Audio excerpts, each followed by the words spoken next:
नमस्कार। सत्संग में आप सभी का स्वागत है। तो चर्चाएं शुरू करते हैं बिहार के नज़दीकी प्रदेश झारखंड से। बिहार में तो एक बार सियासी संकट या सियासी मोड़ या कहते हैं पलटवार का दौर खत्म हो गया, लेकिन अब झारखंड में आज सुबह से काफ़ी कुछ राजनीतिक सरगर्मियां बढ़ गई है। बढ़ने का प्रमुख कारण यह है कि झारखंड के मुख्यमंत्री हेमंत सोरेन आज दिल्ली में थे, जहां उनके आवास पर ईडी पहुंची तथा ईडी की काफ़ी संख्या में अधिकारी ने वहां पहुंच के उनसे पूछताछ शुरू कर दी, जिसको लेकर के अब झारखंड में काफ़ी कुछ कयास लगाए जा रहे हैं। अब आपातकालीन विधायकों की बैठक बुलाई गई, जिसमें हेमंत सोरेन की पार्टी के जेएमएम के विधायकों के सहित कांग्रेस और अन्य समर्थक पार्षदों, विधायकों और मंत्रियों को रांची पहुंचने के लिए कहा गया। हालांकि अभी तक यह पता नहीं है कि हेमंत सोरेन कहाँ हैं। इतना जरूर है कि वो रांची में अपने निवास पर नहीं है, लेकिन वह विधायकों का और मंत्रियों का पहुंचना शुरू हो गया है। अब दूसरी तरफ हेमंत सोरेन ने जब शक्ति बढ़ी है, तो उन्होंने ईमेल के जरिए ईडी को कहा कि वो पूछे गए प्रश्नों का जवाब देने के लिए 31 जनवरी को रांची में ईडी के कार्यालय में उपस्थित हो जाएंगे। इसी तरह से बिहार के पूर्व मुख्यमंत्री लालू प्रसाद के दिल्ली आवास पर भी आज ईडी पहुंच गई और उनकी जांच पड़ताल शुरुआत हो गई। जहां मीसा भारती वहां पहुंची, उन्होंने काफ़ी कुछ कहा। उन्होंने ये भी कहा कि भाजपा के नेताओं पे तो कोई छापेमारी की कार्रवाई नहीं होती, ईडी की कार्रवाई नहीं होती, लेकिन विपक्षियों पर कार्रवाई हो रही है। ये डराने धमकाने का उन्होंने आरोप लगाया। साथ ही वो उनके लिए भोजन भी लेकर के गई, उनके लिए दवाइयाँ भी दी। लालू यादव ने बीमारी का कारण बताते हुए और ईडी को कहा कि मैं बीमार हूं, मैं स्वस्थ नहीं हूं। उन्होंने बचने की भी कोशिश की, लेकिन वहां उनके दिल्ली आवास पर जो सुरक्षा कर्मियों का घेरा बढ़ा दिया गया, उससे लगता है कि संभवतः ईडी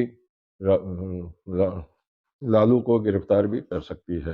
हालांकि निश्चित रूप से नहीं की जा रही। एक और अन्य पूर्व मुख्यमंत्री आज ईडी के निशाने पर रहे। हरियाणा के पूर्व मुख्यमंत्री भूपेंद्र हुड्डा से भी ईडी की कार्रवाई चल रही है, जहां पूछताछ जारी है। बात करते हैं राहुल गांधी की। राहुल गांधी की यात्रा एक बार फिर से बिहार के किशनगंज पहुंच गई। भारत जोड़ो न्याय यात्रा पहुंचने पर जब पत्रकारों ने उनसे किशनगंज में ये पूछा कि नीतीश ने जो पलटवार किया है, पलटी खाई है, उसके पीछे क्या कारण है, आप क्या कहना चाहते हैं? उन्होंने एक शब्द भी नहीं बोला। सबसे बड़ी बात है कि नीतीश ने ही विपक्षी गठबंधन को, इंडिया गठबंधन को विपक्ष के रूप में आगे लाने की कोशिश की थी, जिसको लेकर के उनके भाजपा में वापस लौट जाने, एनडीए में शामिल हो जाने से चर्चाएं, लेकिन राहुल गांधी ने इस मामले में कुछ भी नहीं बोला। हालांकि उन्होंने इतना जरूर कहा कि आरएसएस और भाजपा देश में नफरत फैला रही है। लगता है उनका टारगेट केवल ये। इसी को लेकर के प्रमोद आचार्य प्रमोद कृष्णन ने भी ट्वीट जारी करके कहा है कि 2024 की भारत जोड़ो यात्रा 2029 की तैयारियों को लेकर है। राहुल गांधी 2029 में कांग्रेस की जो लोकसभा का चुनाव होगा, उसमें कांग्रेस की सरकार बनाने के लिए प्रयासरत हैं। तो इसी को लेकर के शिवसेना ने भी तंज कसा है। नितिन नीतीश कुमार के लिए कहा है। उन्होंने ही विपक्षों को एक करने के लिए, एकत्रित करने के लिए शुरुआत की थी और खुद ही वो पलटी खा गए। तो कुल मिलाकर के एक और जहां नीतीश कुमार एनडीए की शरण में आके एक बार, नौवीं बार फिर मुख्यमंत्री बन गए हैं, लेकिन दूसरी तरफ अगर देखा जाए तो उनके ऊपर टीका टिप्पणी का दौर भी शुरू हो गया। ये है भी, लाजमी भी है कि जिस प्रकार से होता है, तो जो प्रभावित होते हैं वो अपने हिसाब से बात करते हैं। बात करते हैं कर्नाटक की। कर्नाटक में पहले बिहार ही चलेंगे, फिर बिहार में जो एनडीए की नई सरकार बनी है, उसको लेकर के जो डिप्टी सीएम हैं सम्राट चौधरी, उन्होंने कहा कि एनडीए का आप संकल्प जो 10 लाख नौकरियां देने का है, वो अब पूरा होगा। एनडीए सरकार उसको पूरा करेगी और शुरुआती तौर पर 1,75,000 नौकरियां दी जाएगी। तो ये बात हुई। कर्नाटक में कल राजस्थान के अजमेर जिले में, बिहार में एक भगवा ध्वज हटाने को लेकर विवाद हुआ था। हालांकि उसकी गिरफ्तारी के बाद में मामला शांत हो गया, लेकिन कर्नाटक में 108 फीट ऊंचा हनुमान जी का ध्वज हटाने पर विवाद बढ़ता जा रहा है, जहां धारा 144 लगा दी गई है। भाजपा कार्यकर्ता सहित हिंदू समर्थक उनका विरोध कर रहे हैं। साथ ही सीएम ने कहा कि हम झंडा लगवाएंगे। बात कर लेते हैं रामलला मंदिर की।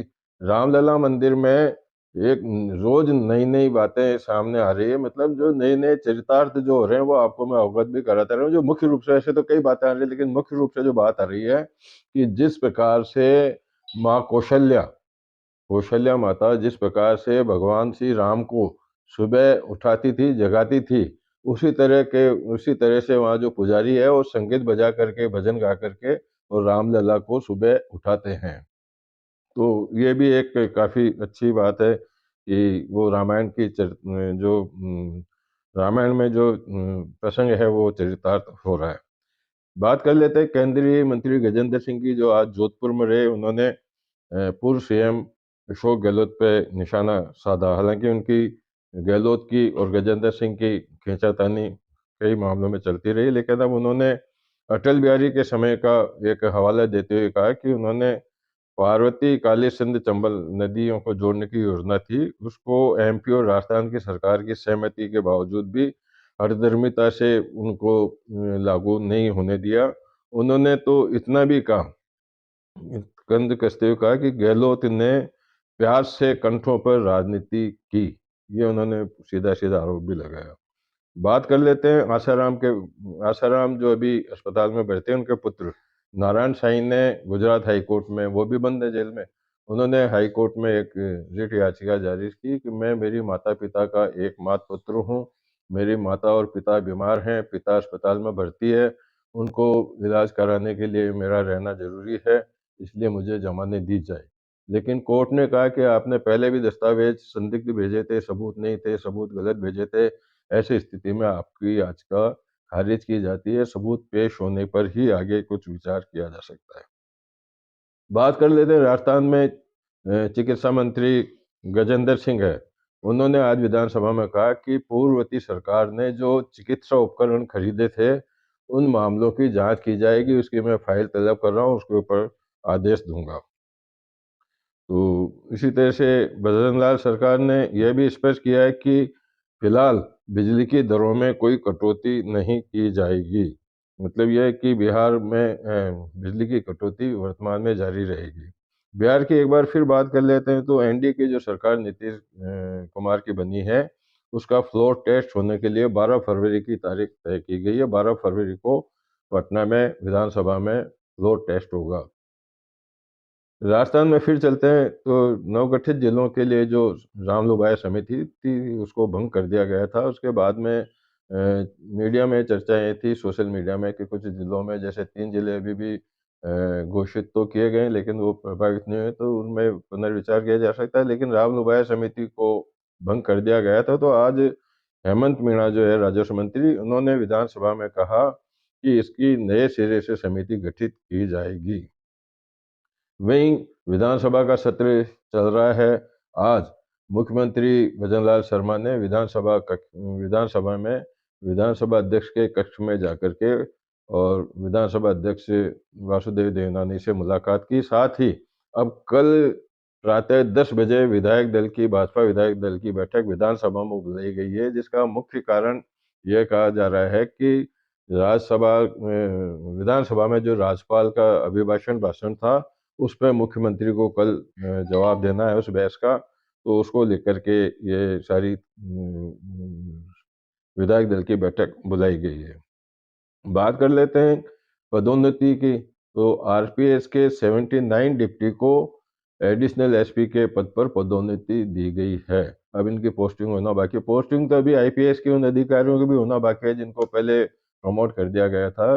डीआईजी को आईजी को, आईजी को डीजीपी बनाया गया था, एडीजी को डीजीपी बनाया था, उनकी भी पोस्टिंग होना बाकी है।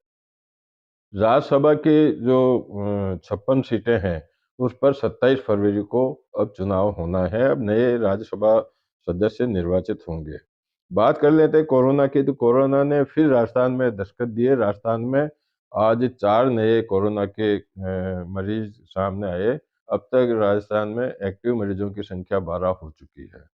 बात कर लेते हैं ब्यावर के श्री संकट मोचन हनुमान मंदिर की।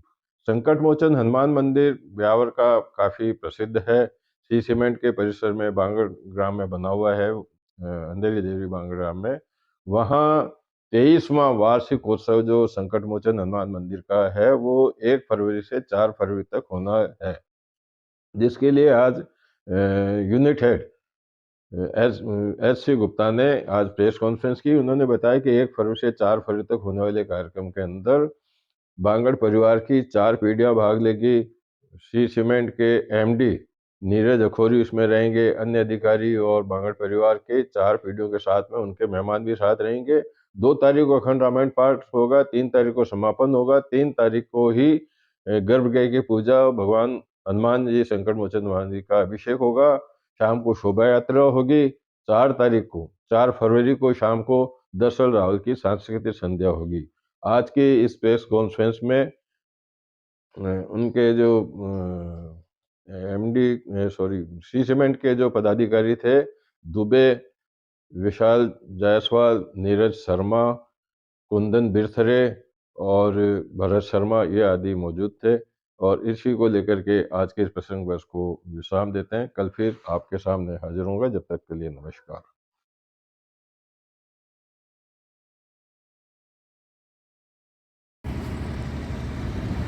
इसको एक बार गेट को बंद करना, इसको बंद करना।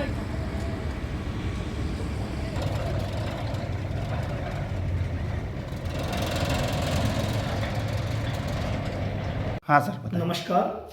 श्री परिवार की ओर से आपका हार्दिक अभिनंदन एवं स्वागत। हर वर्ष की भांति इस वर्ष भी श्री परिवार श्री संकट मोचन हनुमान जी महाराज का 24वां वार्षिक उत्सव मना रहा है। इस वार्षिक उत्सव के प्रोग्राम 1 फरवरी से शुरू होकर 4 फरवरी तक रहेंगे। 2 फरवरी के दिन अखंड रामायण की स्थापना होगी। 3 तारीख को पूर्ण आहुति के साथ अखंड रामायण का समापन होगा। 3 तारीख को सुबह 9 बजे से हनुमान जी महाराज का अभिषेक का प्रोग्राम है।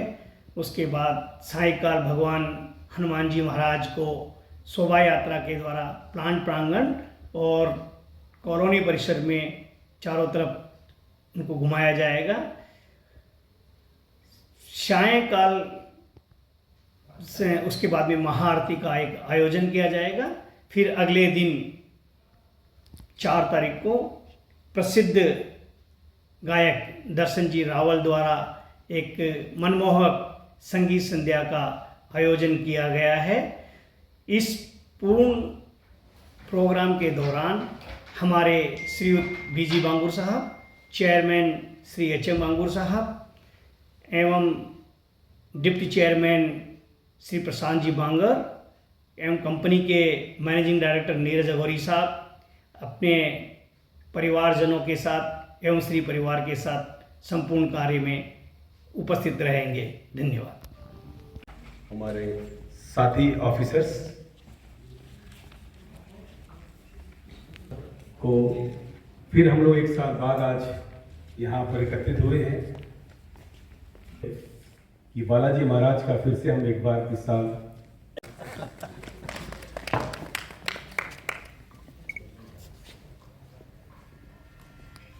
आपका आशीर्वाद हमें हर समय चाहिए। बिल्कुल थैंक यू।